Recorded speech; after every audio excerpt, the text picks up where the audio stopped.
Ya hello guys, ngiye kwereka uburyo ki nawe ushobora kuba wabasha kuba wakifungura TikTok International.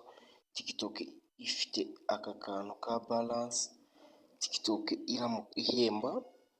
Ngiye kwereka uburyo ki nawe wakiriyetinga TikTok iri International ifite balance. Icyo usabwa ni gukanda subscribe kuri ino channel yacu ya YouTube, ugakora ku nzogera kugira ngo ugende ubona notification. Twagiye, uraza ugakanda ahangaha ugaswicinga, ukaza ukajya ahanditse Rwanda, urahareba, ukaza ugacenjinga location. Tubare njye nshaka gukora TikTok iri muri France, uhite ukanda kuri continue with Google, utegereze network zirocinge, uhitemo email urakoresha. Ngiye guhitamo iyi ngiyi nidafunguyeho TikTok,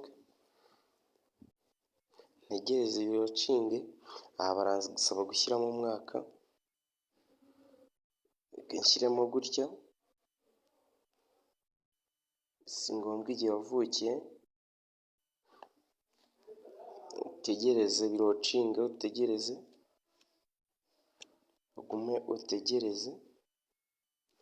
Amazina nitegeka official, nkande kuri connect. Ubu dutegereze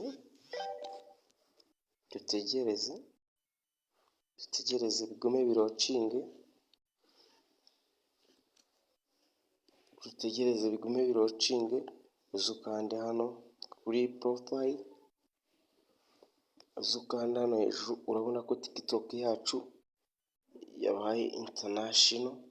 Ureba ko hari balance, ko TikTok yacu yabaye TikTok ihemba. Nawe rero niba washimye iyi video, ndagusaba gukanda subscribe, ukore share, ukande ku nzogera, buri umwe wese umupostingire urebe.